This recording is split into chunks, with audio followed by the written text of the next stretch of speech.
Okay, so having done the tuina, the wing stretch, the drunken walk and the scapular float, just coming down the body now, having a look at the alignment. It looks like your pelvis is rocked over to the right, but I'm not sure if that's just the way your genes are lying on you. I'll know once I do the repatterning. So just going to pick up a foot and have a look at the toe, the foot.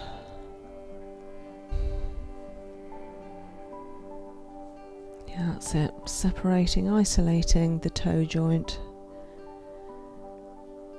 and the knuckle halfway up the big toe. That's really good, helps with our balance. Working into the thyroid area of the foot, into the scapula, down the spine. Spine doesn't feel too bad after all that treatment. A little bit tight there. That's about midway. Ooh, click, that's good.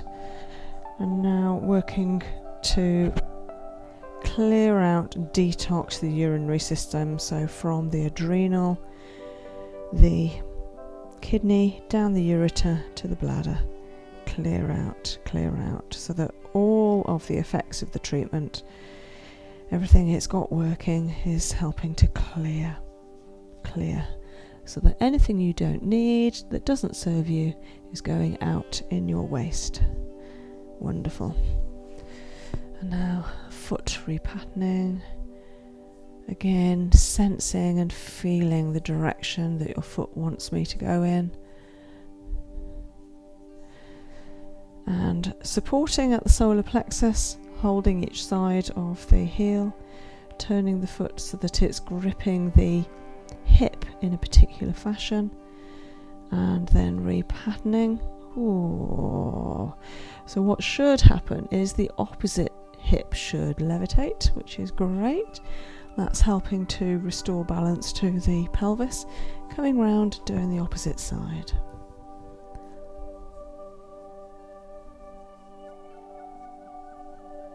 I always give the sock around the toe a little bit of a tug there, because most people's socks are on so tightly around the toes that they are misshaping and stopping the toes from doing their own thing, from breathing, relaxing, from stretching out.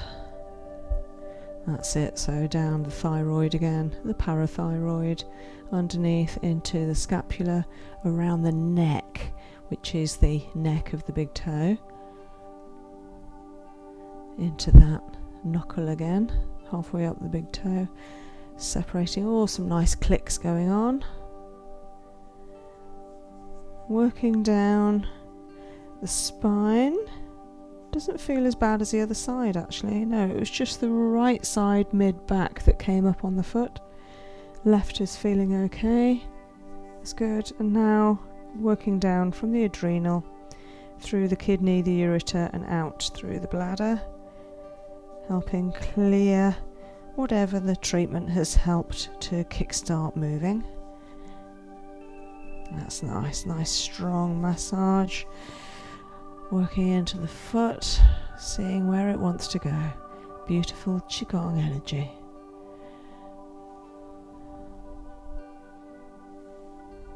And anchoring into that foot. And yeah, lovely. The opposite hip raising. Fantastic. Fantastic, really good. And now a sacral fix. Oh, wonderful. So Jez has had so many core therapy with me that he knows to relax at this point. He just trusts me. A lot of people at this juncture would just hold on to their pelvis and not let go. But that's fantastic. You feel all right, Jez? So now coming up for a sacral float.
So like I've explained before with the sacral float, what I'm looking for here, once I've tuned into the body's energy,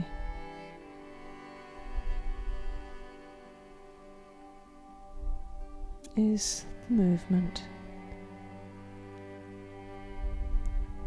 Once the body relaxes, and trust me, there is a beautiful, very subtle rocking movement of the sacrum as the cerebral spinal fluid pulses. It's different for everyone, but maybe once every 5 or 8 seconds. It pulses down the spine, wraps around at S2, sacral 2, comes back up again, wraps around the brain, back down again. So important for life.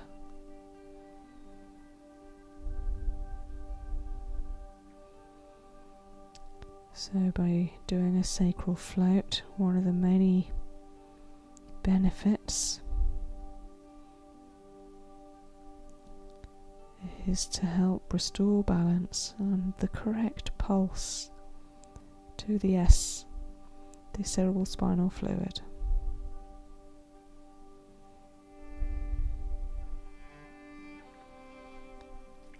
Some people will have a movement here, they'll perhaps judder,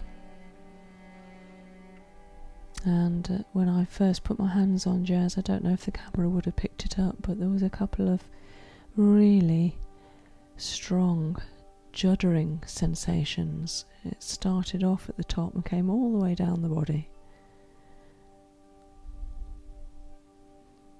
and that's a good sign. It shows the body is letting go. And Jess's breathing has become very calm and deep. I'm even inclined to think that he might have fallen asleep. That shows trust. It's such a compliment when my clients fall asleep during a treatment.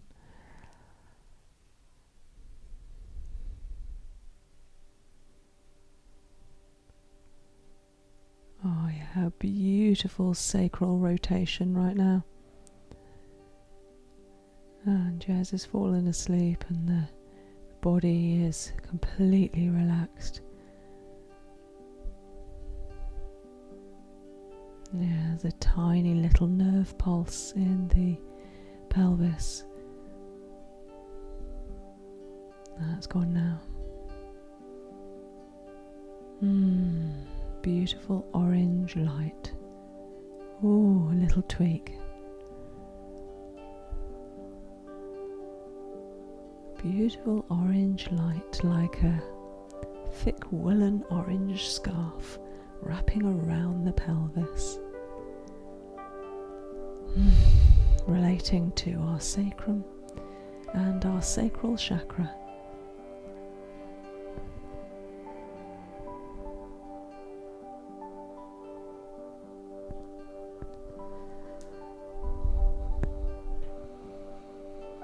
One hand on the back of the head, one hand on the sacrum, feeling the energy between the 2 points.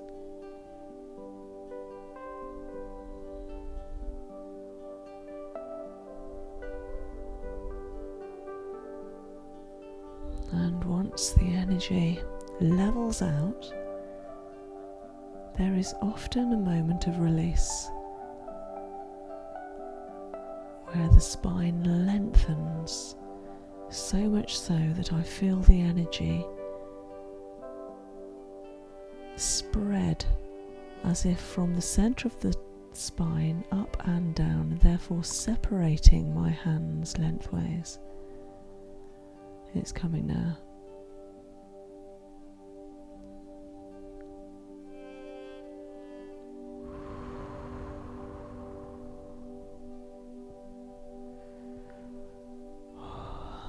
palpable energy.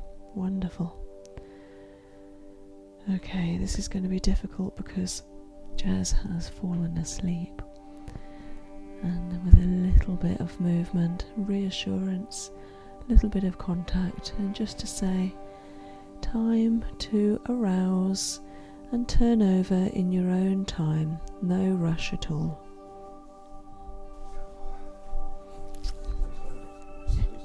I think you did.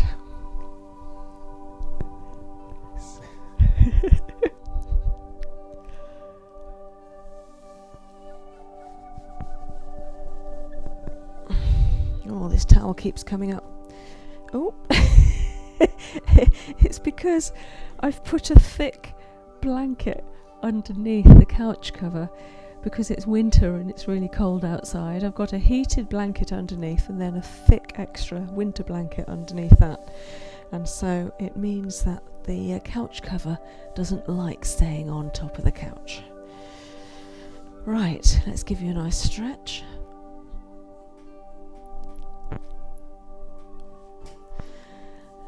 And I like to bounce the feet down because then I see how they lie, and hopefully their toes are pointing upwards, as you can see, which is good. We haven't got one foot leaning out. They're nice and aligned.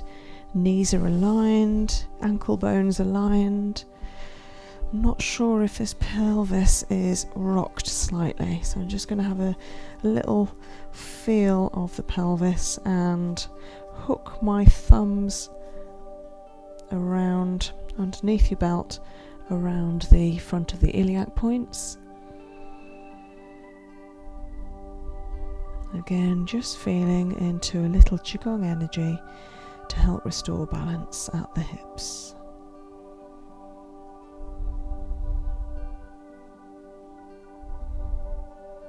Yeah, I'm feeling like they need to come over to the left. My left.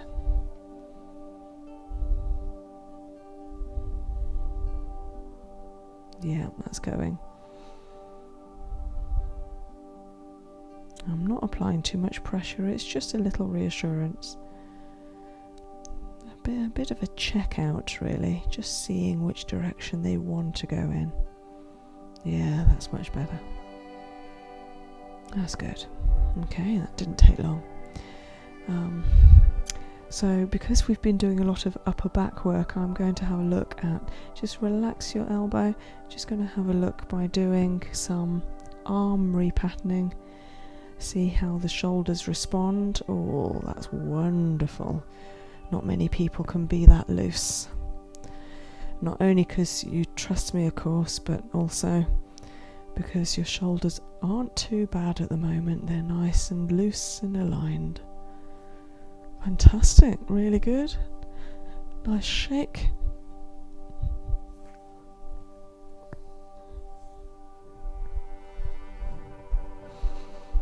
Okay, coming around the other side, let's repeat the same. Of course, you're left-handed, so I'd have thought if there was going to be issues, it would be with the left, although Jez is quite ambidextrous and can use right hand just as equally. Oh, let that go, let that go.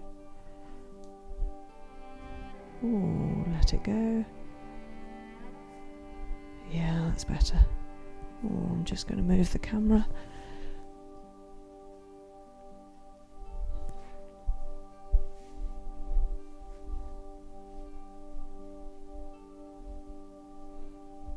That's better.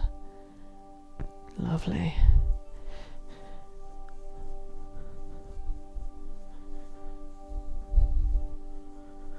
It's the right side, of course, that the issue was a couple of months ago. It feels completely great there now.